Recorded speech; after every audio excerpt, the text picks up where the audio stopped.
초록어린이재단에 매달 100만 원을 후원하게 되었습니다. 이 모든 게 구독자, 시청자 여러분 덕분입니다. 구독과 좋아요 감사합니다.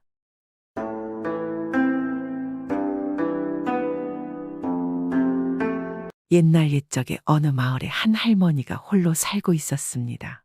할머니는 남편도 젊었을 때 여의고 자식도 없었습니다. 외로웠지만 늘 씩씩하게 살아가고 있었습니다. 그래도 나이가 나이인지라 자식이 없는 게 늘 마음 한구석에 아쉬움으로 남았습니다. 그러던 어느 날 할머니는 냇가에 나가서 빨래를 하는 중이었습니다. 아이고, 이놈의 빨래 지긋지긋하구나. 젊었을 때야 몰랐지만 나이가 드니 정말 힘들구나. 나도 며느리가 있었으면 빨래를 해주었을 텐데. 자식이 없는 게 정말 한이구나. 할머니는 투덜대며 빨래를 하고 있었습니다. 그런데 그러던 중에 웬 바깥이 생긴 커다란 알이 하나 강물에 둥둥 떠내려왔습니다. 아이고, 저게 뭐야? 무슨 알이 이리 큰 게지? 정말 큰 알이구만. 신기하네. 그런데 왜 이것이 여기에 있는 거야? 할머니는 큰 알을 이상하게 여겨서 알을 주워서 집으로 돌아와 방 안에 두었습니다. 아유, 여기서 뭐가 나오려나? 혹시 모르니까 따뜻하게 해주어야겠구나. 그렇게 할머니는 아리에 이불을 덮어주고 잠이 들었는데, 그리고 다음 날 아침 할머니는 이상한 소리에 잠에서 깨어났습니다. 아이, 무슨 소리가 들리는데 뭐지? 소리가 나는 쪽을 보니 할머니가 가져다 놓은 큰 알에서 나는 소리였습니다. 큰 알은 뒤쪽으로 갈라지고 있었습니다. 그리고 큰 알 안에서는 웬 튼실한 사내 아이가 나왔습니다. 아이고, 세상에, 웬 아기가 알에서 나온 것이지? 이게 꿈이야, 생시냐? 이게 뭔 일이야? 할머니는 아이를 깨진 알 틈에서 조심스럽게 꺼내 안아 보았습니다. 할머니를 보는 아이는 방긋 웃어 보였습니다. 웃음을 본 할머니의 마음은 너무나 행복해졌습니다. 아이고, 그래, 귀여운 내 새끼. 너는 이제 내 아들 하거라. 이런 인연이 다 있나? 천지신명께서 이미 천한 늙은이의 한을 풀어주었구나. 천지신명이여, 감사합니다. 그렇게 할머니는 아이를 여기저기 잘 살펴보았습니다. 알에서 나왔는데 혹시 몸이 안 좋은 것은 아니겠지? 그렇게 유심히 잘 살펴보니 이 아이의 모습은 일반 사람들과는 조금 달랐습니다. 얼굴은 유달리 검었고 갓난아기에 비해 무척 컸습니다. 눈동자는 유달리 초롱초롱하고 빛이 눈이 부실 정도였습니다. 세상에, 어찌 이리도 맑고 환한 눈망울을 가지고 있단 말인가. 아주 똑똑하겠구만. 할머니는 그렇게 그날부터 알에서 나온 아이를 친자식처럼 애지중지 길렀습니다. 평생 소원인 자식이 생긴 것입니다. 그리고 수년이 흘러 아이가 10살이 될 무렵에는 아이의 키가 무려 8척이나 되고 얼굴빛은 마치 어른 남자와 같은 모습을 하고 있었습니다. 아이고, 세상에, 갈수록 몸이 어른스럽게 변하는 게지. 어디 몸이 안 좋은가? 할머니는 혹시 아이가 건강이 안 좋은가 걱정을 하였습니다. 그러나 걱정이 무색할 정도로 아이는 잘 먹고 씩씩하고 건강했습니다. 그래서 할머니는 이 아이의 이름을 돌처럼 묵직하고 쇠처럼 강하라 하여 돌쇠라 하였습니다. 아주 덩치도 크고 튼실하니 돌쇠가 좋구나. 아이고, 내 아들 돌쇠야. 할머니는 이름을 짓고는 너무 잘 어울린다고 좋아하였고 돌쇠도 자신의 이름을 좋아하는 것 같았습니다. 그렇게 돌쇠는 할머니의 사랑을 받으며 무럭무럭 자라갔습니다. 그런데 당시에 이 돌쇠가 살던 나라에는 아주 큰 문제가 한 가지 있었습니다. 그것은 바로 사나운 호랑이 한 마리가 밤낮 없이 다니며 이 마을 사람들에게 피해를 주는 것이었습니다. 온 나라 사람들이 걱정을 하였지만 호랑이가 너무나 집채만치 크고 사나우니 호랑이를 잡으려 하거나 잡을 방법조차도 생각하지를 못하고 있었습니다. 그러던 어느 날 돌쇠가 살고 있는 마을의 한 농부가 이 호랑이에게 잡혀가 버리는 일이 발생하였습니다. 마을 사람들은 농부의 가족들을 위로하며 근심 걱정에 쌓여 모여서 의논을 하고 있었습니다. 아이고, 호랑이가 이제 우리 마을 주변에 나타난 듯한데 이를 어쩐다지. 그러게 이제 이 중에 또 누가 잡혀갈지 알 수가 없고 말이야. 큰일이야, 큰일. 그런데 그때 돌쇠가 걱정하고 있는 마을 사람들에게 가서 말했습니다. 내가 호랑이를 잡아 이 마을과 나라의 근심을 덜게 할 것입니다. 그러자 마을 촌장이 말했습니다. 아이고 돌쇠야, 네가 아무리 힘도 세고 이 덩치도 크지만 호랑이는 안 된다. 함부로 나섰다가는 너도 큰일이 나는 수가 있다. 너의 늙은 어머니가 너 하나만 보고 살아가는데 괜히 위험한 짓 하지 말고 집에 잘 숨어 있거라. 어머니를 잘 모시고 말이지. 그러니 돌쇠는 자신만만한 표정으로 말했습니다. 그 호랑이 내가 잡을 것이니 걱정들 하지 마세요. 호랑이야 나와라 어디 이 몸 돌쇠에게 덤벼보거라. 내가 2번 다시 사람들을 괴롭히지 않게 해주겠다. 그러나 마을 사람들은 돌쇠의 말을 믿지 않았습니다. 오히려 걱정스러운 듯 쳐다보았습니다. 그런데 정말로 돌쇠의 외침이 들렸는지 잠시 뒷땅이 쿵쿵 울리는 소리와 함께 숲속에서 집채만한 호랑이 한 마리가 돌쇠가 서 있는 곳을 향해 달려들었습니다. 마을 사람들은 갑자기 나타난 호랑이에게 놀라서 모두들 혼비백산 달아나기에 바빴습니다. 그렇게 호랑이가 달려오는 모습을 본 사람들이 모두 무서워 도망을 치는데 돌쇠는 꿈쩍도 하지 않고 서 있다가 호랑이가 가까이 다가오자 호랑이 머리를 손으로 쾅 하고 내리쳤습니다. 그러니 호랑이는 어안이 벙벙했는지 자신을 때린 돌쇠를 쳐다보았습니다. 이 광경을 본 마을 사람들은 서근거렸습니다. 아이고 어째 저러다가 돌쇠가 잡혀먹히겠구만. 그런데 갑자기 호랑이가 자리에서 찍소리도 못하고 풀썩 힘없이 쓰러졌습니다. 어이구야 아니 세상에 돌쇠가 호랑이를 잡았구만 대단하다. 이 마을의 장사 돌쇠가 호랑이를 잡았다. 마을 사람들은 그 모습을 보고 다시 쓰러진 호랑이 주변으로 모여들었고 돌쇠를 몹시 칭찬하고 좋아라 하였습니다. 그러니 소문은 온 나라에 퍼졌고 나라의 임금님도 골치거리인 호랑이를 잡았으니 몹시 기뻐하여 돌쇠에게 큰 상을 내려 보내주었습니다. 한편 그의 힘이 장사라는 이야기를 들은 임금님은 돌쇠를 궁으로 불러들였습니다. 나라에서 큰 종을 만들었는데 만들기는 하였으나 이상하게도 종이 무거워서 도무지 옮겨달 수가 없었습니다. 그동안 나라에서 힘께나 쓴다고 하는 사람 수백 명이 매달려도 종을 움직일 수가 없었던 것이었습니다. 임금님을 비롯해서 온 나라 백성들이 걱정만 하고 있었는데 마침 돌쇠의 소식을 들은 임금님이 이를 돌쇠에게 부탁하게 된 것입니다. 그대가 그렇게 힘이 장사라 하였는데 혹시 이 종을 들 수 있겠는가? 왕이 조심스럽게 자신의 앞에 엎드려 있는 돌쇠에게 물었습니다. 그러자 돌쇠가 힐끗 옆에 놓여져 있는 종을 보더니 자신 있게 말했습니다. 이 정도는 거뜬히 들 수 있지요. 전하가 원하는 곳이 어디인지만 말해 주십시오. 소인이 옮겨 달아보겠습니다. 그것이 정말인가 어디 한번 들어보거라. 저기 저쪽으로 이 종을 옮겨야 하느니라. 임금님의 말이 끝나기 무섭게 돌쇠가 벌떡 일어나서는 종을 달 장소를 먼저 살폈습니다. 돌쇠는 한 번 더 확인을 하고는 종으로 다가갔습니다. 많은 신하들이 기대를 하며 그 광경을 지켜봤습니다.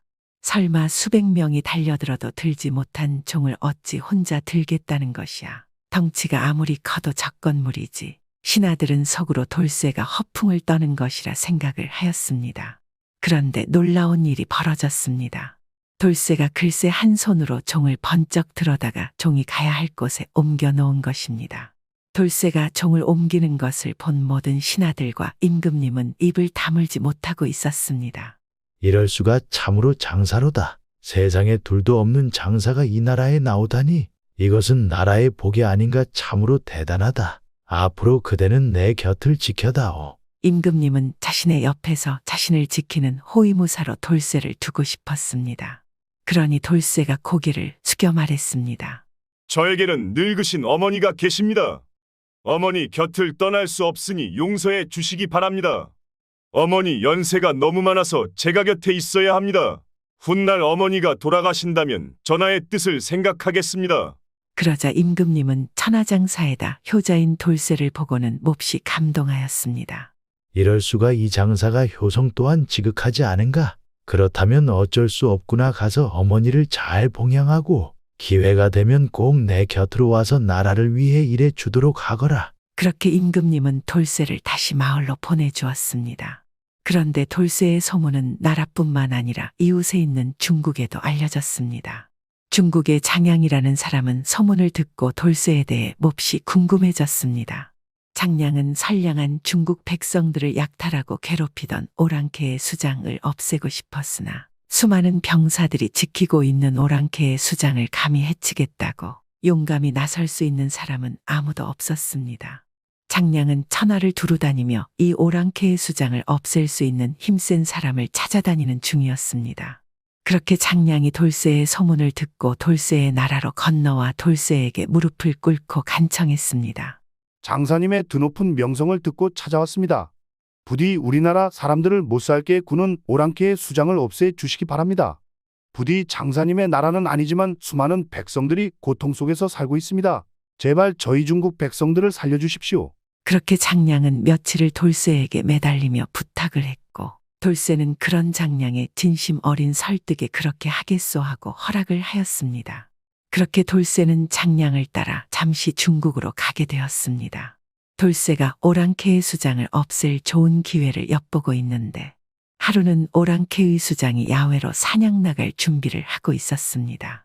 오랑캐의 수장은 출타를 할 때는 보통 10개의 말의 얼굴을 가리고 오랑캐 장수들과 함께 움직이는데 이 오랑캐의 수장이 어떤 말에 타는지는 누구도 알 수가 없었습니다. 돌쇠는 엄청난 무게의 철퇴를 들고 오랑캐의 수장이 행차하는 길목에 숨어 있었습니다. 분명 저 말들 중에 오랑캐의 수장이 있단 말이지. 돌쇠는 오랑캐의 수장이 사냥가는 지금이 절호의 기회라 생각을 하였습니다. 그래서 오랑캐의 말에 행렬이 지나갈 때 오랑캐의 수장이 탔을 것이라 생각되는 가장 화려한 말에 달려들었습니다. 아니 뭐냐 이 거대한 사람은 말을 지키는 병사들은 거대한 철퇴를 들고 나타난 엄청나게 큰 돌쇠를 보고는 기세에 덤벼들 생각도 못하고 꽁무니를 뺐습니다. 돌쇠는 틈을 노려 거대한 철퇴로 화려한 말을 공격했습니다. 그러나 아쉽게도 말에는 오랑캐의 수장이 타고 있지 않고 다른 말에 오랑캐의 수장이 타고 있었습니다. 그리고 도망을 쳤던 오랑캐들이 수많은 지원군들을 이끌고 돌쇠의 근처로 모여들어 돌쇠를 에워싸기 시작했습니다. 돌쇠를 몰아붙였고 돌쇠는 철퇴를 휘두르며 도망을 치다가 간신히 아주 커다란 바위를 하나 등지고 서게 되었습니다. 이제 내 놈이 갈 곳이 없구나. 어서 순순히 포박을 받아라. 오랑캐의 장수가 그리 말하니 돌쇠가 웃었습니다. 누가 그러느냐 내가 갈 곳이 없다고. 내 놈들은 절대 나를 잡을 수 없을 것이다. 돌쇠는 갑자기 두 다리에 힘을 불끈 주었습니다. 그리고 한 번에 크게 도약을 하니 순식간에 커다란 바위 위에 뛰어올랐습니다. 이럴 수가 저게 사람이냐. 오랑캐들은 높은 바위에 오른 돌쇠를 그저 닥쳤던 개마냥 넋놓고 바라보게 되었습니다. 그리고 돌쇠가 도망을 치자 오랑캐의 수장이 흥분을 감추지 못하고 돌쇠를 쫓게 하였습니다. 돌쇠가 도망을 친 곳에는 만리장성만한 크고 아주 긴 성벽이 있었습니다. 오랑캐의 수장은 이번에는 돌쇠가 도망갈 수 없을 것이라 생각하고는 오랑캐들을 모두 돌쇠에게 덤비도록 했습니다. 오랑캐들이 벌떼처럼 몰려오자 돌쇠는 시구으며 말했습니다. 그래 이제 니놈들과 장난은 그만해야겠구나. 한 놈도 남기지 말고 모두 덤벼라. 그렇게 돌쇠가 도발하자 오랑캐들은 서로 몸이 낀 채로 돌쇠의 코앞까지 왔습니다. 그러자 돌쇠는 다시 성벽을 뛰어넘었습니다. 이 성벽은 돌쇠가 혼자서 큰 돌로 쌓아놓은 것입니다. 돌쇠는 성벽 뒤에서 힘을 주어 밀어버리니 성벽이 우르르 무너지면서 오랑캐들은 도망갈 틈 없이 모두 돌에 깔렸습니다. 물론 오랑캐 수장도 미처 피하지 못하고 돌에 깔려 저 세상으로 갔습니다. 장량은 이 광경을 보고 너무 좋아라 하며 돌쇠에게 말했습니다. 장사님 고맙습니다. 이 나라의 골칫거리인 오랑캐와 그 수장을 해치웠습니다. 지금 당장 저랑 황궁에서 저희 폐화를 아련하시지요. 장사님의 공을 치사하실 것입니다. 그 말을 들은 돌쇠는 고개를 저으며 말했습니다. 아니요. 지금은 당장 고향에 가서 어머니를 봐야 하오. 내 이놈들을 잡기 위해 그간 집을 오래 비웠습니다. 어머니께서 걱정을 하고 계실 것이요. 장량이 아무리 청해도 돌쇠는 호련히 고향으로 갔습니다. 그리고 수일 후 돌쇠에게 장량이 찾아왔습니다. 그리고 돌쇠에게 말했습니다. 장사님 저희 폐하께서 장사님을 대장군에 임명하셨습니다. 부디 저와 함께 중국으로 가시지요. 장군님뿐만 아니라 어머니도 함께 가시지요. 제가 폐하께서 하사한 가마도 가지고 왔습니다. 그러자 돌쇠는 단호히 말했습니다. 아니요. 난대장군도 싫고 이 마을을 떠나는 것도 실소이다. 그리고 어머니께서 연세가 많으셔서 아무리 좋은 가마라도 그곳에 가려면 힘이 들 것입니다. 어머니는 평생 살던 이곳에서 사시는 게 가장 큰 행복이지요. 혹여 훗날 어머니가 저 세상으로 가신다면 내 한번 생각을 해볼 터이니 그만 가주십시오. 정말 훗날에 꼭 저희 나라에 오시는 게 확실하죠. 네, 그러면 장사님의 어머님의 부고가 들리면 오겠습니다. 그리고 장량은 길을 떠났습니다. 그리고 돌쇠는 어머니를 모시고 행복하게 살았는데 세월이 흘러 어머니가 저 세상으로 갔습니다. 그러자 임금님이 돌쇠를 찾아 데리고 오도록 신하들을 보냈고 중국의 장량도 돌쇠를 만나러 이 나라에 왔습니다. 그런데 돌쇠의 어머니의 장례가 끝나자마자 돌쇠는 더 이상 찾을 수가 없었습니다. 그래서 사람들은 말했습니다. 천지신명이 자식 없이 불쌍한 여인을 위해서 아들을 보낸 것이라고 말입니다. 그리고 어머니가 저 세상으로 가자 돌쇠를 함께 데리고 간 것이라고 말입니다. 이번에는 불쌍한 늑고임 없는 여인에게 하늘이 착한 효자를 보내준 이야기이지 않겠습니까? 요즘 우리 자식들도 돌쇠처럼은 아니지만 부모님에게 잘했으면 좋겠습니다. 훗날 후회하지 않도록 말입니다. 옛날부터 농촌에서 들에 나가 일을 하다가 새참이나 점심을 먹을 때 또는 밖에서 밥을 먹을 때 첫 숟가락을 떠서 들판에 던지며 고시래하고 말하는 풍속이 있습니다. 이러한 행동을 하는 이유는 그래야만 풍년이 들고 복을 받는다고 생각했기 때문입니다. 그런데 이러한 풍속에는 다음과 같은 설화가 전해지고 있습니다. 옛날 고시 성을 가진 아주 예쁘고 착한 처녀가 있었습니다. 이 처녀가 하루는 냇가에서 빨래를 하는데 뭔가가 냇가에 둥둥 떠내려오는 것이 보였습니다. 어머나, 저게 뭐지? 물고기도 아니고 저거 복숭아잖아. 아주 탐스럽게 생긴 복숭아네. 탐스럽게 생긴 복숭아가 하나 냇가에 둥둥 떠내려와서 이고시 처녀 앞으로 다가왔습니다. 복숭아는 너무 맛있게 보였습니다. 너무 맛있겠다. 한 입만 먹어볼까? 고시 처녀는 복숭아를 물에서 건져서 먹었습니다. 그런데 후로 이상한 일이 일어났습니다. 혼인도 하지 않은 이 고시 처녀의 배가 불러오기 시작한 것입니다. 그리고 얼마 후에 이 고시 처녀는 아들을 낳았습니다. 고시 처녀의 부모가 이를 망측한 일이라 하여 태어난 어린아이를 개울가에 가져다 버렸습니다. 아이가 버려진 당시는 너무나 추운 겨울이었습니다. 그런데 놀랍게도 갑자기 까치 수천 마리가 무리를 지어 날아와서는 날개를 서로 이어 이 어린아이를 덮어주고 먹이를 구해 아이의 입에 넣어주기 시작했습니다. 그렇게 아이는 수십 일이 지나도 죽지 않고 살아있었습니다. 이게 무슨 조화인가? 까치들이 어찌 아이를 살리고 있는가? 이거 보통 아이가 아니로구나. 분명 뭔가 있다. 저대로 두면 안 되겠구나. 아이를 데려오자. 처녀의 부모는 이렇게 생각을 하고 아이를 다시 집으로 데려다가 길렀습니다. 그리고 복숭아를 먹고 낳은 아들이라 하여 이름을 도손이라고 지어주었습니다. 도손은 어려서부터 비범하였으며 자라서는 출가하여 스님이 되었습니다.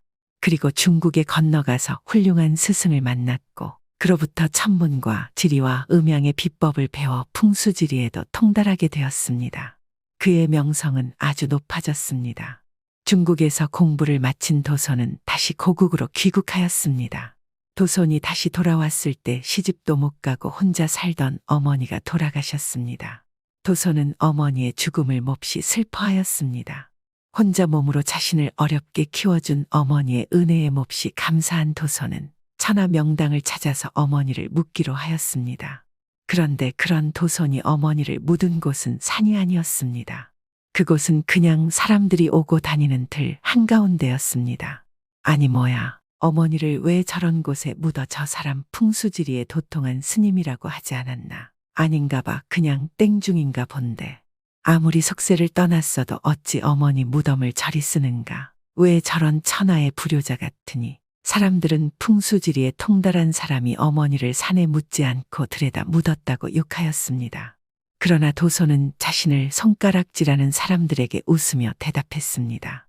이곳입니다. 이곳이 오래도록 배고프지 않을 명당 자리입니다. 그리고 많은 사람들이 매일 어머니를 기리게 될 것입니다. 사람들은 그의 말에 고개를 갸우뚱하였습니다. 도손은 그리고는 어머니의 묘를 그대로 두고 절로 돌아갔습니다. 그리고 농사철에 이 도손의 어머니가 묻힌 들판 근처에서 농부가 일을 하다가 점심을 먹을 때 제사를 지내주는 자손도 없는 묘를 보니 불쌍한 생각이 들었습니다. 아이고 하나밖에 없는 아들이 스님이라 제사도 못 받아 먹습니다. 그래 이거라도 드시오. 농부는 자신의 점심밥을 한 숟갈 떠서 도선의 어머니가 묻힌 들판에 던져주었습니다. 그리고 뒤로는 들에서 일하다가 밥을 먹을 때면 고시내 하면서 여자의 성을 부르며 밥 한 수를 던져주었습니다. 그리고 또 시간이 흘러 이 그의 가뭄으로 흉년이 들었습니다. 다른 집들은 농사가 흉년 때문에 다 망쳤는데 놀랍게도 고시내 하던 이 농부의 농사만 풍년이 들었습니다.